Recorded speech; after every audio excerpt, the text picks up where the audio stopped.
Hi good morning. നമുക്കിന്നൊരു tomato chutney ഉണ്ടാക്കിയാലോ. വളരെ സിമ്പിൾ ആയിട്ട് ഉണ്ടാക്കാൻ പറ്റുന്ന റെസിപ്പിയാണ്.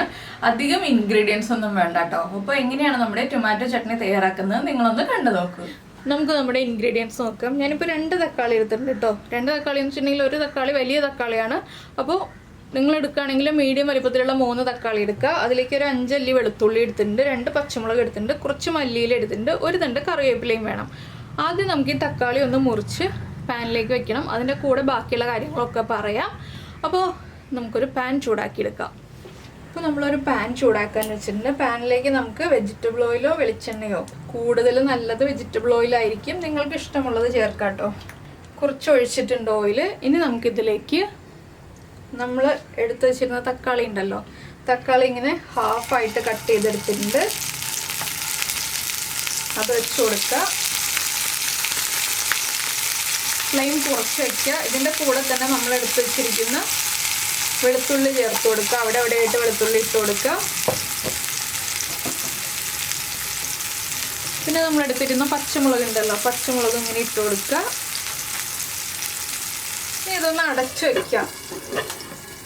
ചെറിയ ബർണറിൽ ഹൈ ഫ്ലെയിമിൽ അടച്ചു വെച്ചോളൂ. തക്കാളിയുടെ തൊലി വിട്ട് വരുന്ന പാകത്തിൽ തക്കാളി കുക്കാവണം. അതുവരെ നമ്മളിതൊന്ന് അടച്ചു വയ്ക്കുക.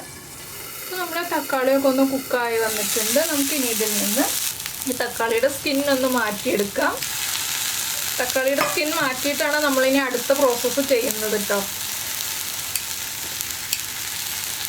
ഇപ്പോൾ നമ്മുടെ തക്കാളിയൊക്കെ സ്കിൻ മാറ്റി വെച്ചിട്ടുണ്ട്. ഇനി ഇതിലേക്ക് ഫ്ലെയിം കുറച്ചതിന് ശേഷം നമ്മൾ കുറച്ച് കാര്യങ്ങൾ ആഡ് ചെയ്യണം.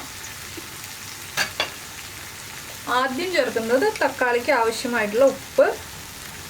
ഒരുപാട് ഉപ്പ് ചേർക്കരുത്. പച്ചമുളക് നമ്മൾ ചേർത്തിട്ടുണ്ട്. കുറച്ച് മഞ്ഞൾപ്പൊടി, ഒരു 1/4 ടീസ്പൂൺ അടുത്ത് മഞ്ഞൾപ്പൊടി. എണ്ണ ഉള്ളതുകൊണ്ട് വേറെ എണ്ണ എക്സ്ട്രാ ചേർക്കേണ്ട ആവശ്യമില്ല കേട്ടോ. 1/4 ടീസ്പൂൺ കാശ്മീരി ചില്ലി പൗഡർ, ഒരു തണ്ട് കറിവേപ്പില. കറിവേപ്പില ഓപ്ഷനാണ്, വേണമെങ്കിൽ മാത്രം ചേർക്കാം. ഇനി നമുക്കിതൊന്ന് ഉടച്ചെടുക്കാം. ഒരു ഫോർക്ക് യൂസ് ചെയ്തിട്ട് നന്നായിട്ട് ഉടച്ചെടുക്കുക. ഈ വെളുത്തുള്ളിയും തക്കാളിയും എല്ലാം ചേർത്ത് നന്നായിട്ട് ഉടച്ചെടുക്കണം. അപ്പോൾ ഈ മുളക് പൊടിയും മഞ്ഞൾപ്പൊടിയും ഒക്കെ നമ്മൾ ഈ ഉടയ്ക്കുമ്പോൾ ചേർന്ന് കുക്കായി വന്നോളും. വെളുത്തുള്ളിയൊക്കെ നന്നായിട്ട് ഉടയ്ക്കുക കേട്ടോ.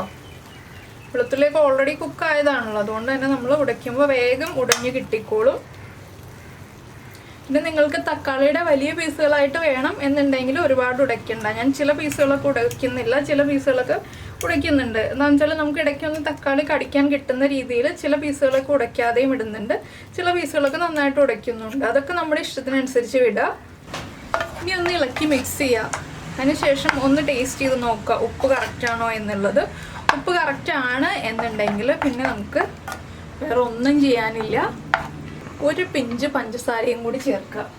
തക്കാളിയാണ്, പുളിയാണ്, അതുകൊണ്ടാണ് ഒരു പിഞ്ച് പഞ്ചസാര ചേർക്കുന്നത്. ഇനി നമുക്ക് പഞ്ചസാരയും ചേർത്ത് ഒന്ന് ഇളക്കിയതിന് ശേഷം ഫ്ലെയിം കൂട്ടി വയ്ക്കാം. ആ പഞ്ചസാര ഒന്ന് മിക്സ് ആയി വന്നു കഴിയുമ്പോൾ കുറച്ച് മല്ലിയില ചേർത്ത് ഒന്നുകൂടി ഒന്ന് ഇളക്കുക. സെർവ് ചെയ്യാം. നമ്മുടെ ഈസി ആയിട്ടുള്ള ടൊമാറ്റോ ചട്നി റെഡി ആയി കഴിഞ്ഞു. ഇത്രയും സിമ്പിളായിട്ട് നമുക്ക് ടൊമാറ്റോ ചട്നി ഉണ്ടാക്കാം. ചപ്പാത്തിയുടെ കൂടെ കഴിക്കാം, ചോറിൻ്റെ കൂടെ കഴിക്കാം. അപ്പോൾ നിങ്ങൾക്ക് ഈ റെസിപ്പി ഇഷ്ടമായി എന്നുണ്ടെങ്കിൽ ഒന്ന് താഴെ കമൻറ്റ് ചെയ്യുക. അതുപോലെ തന്നെ ഇഷ്ടമായ റെസിപ്പി ആണെങ്കിൽ ഒന്ന് ലൈക്ക് ചെയ്യാനും മറന്നു പോകരുത് കേട്ടോ. പിന്നെ നമ്മുടെ ചാനൽ സബ്സ്ക്രൈബ് ചെയ്തിട്ടില്ല എന്നുണ്ടെങ്കിൽ ഒന്ന് സബ്സ്ക്രൈബും കൂടി ചെയ്തോളൂ ഇപ്പോൾ തന്നെ. അപ്പോൾ നമുക്ക് നമ്മുടെ അടുത്ത റെസിപ്പിയുമായിട്ട് അടുത്ത ദിവസം വീണ്ടും കാണാം.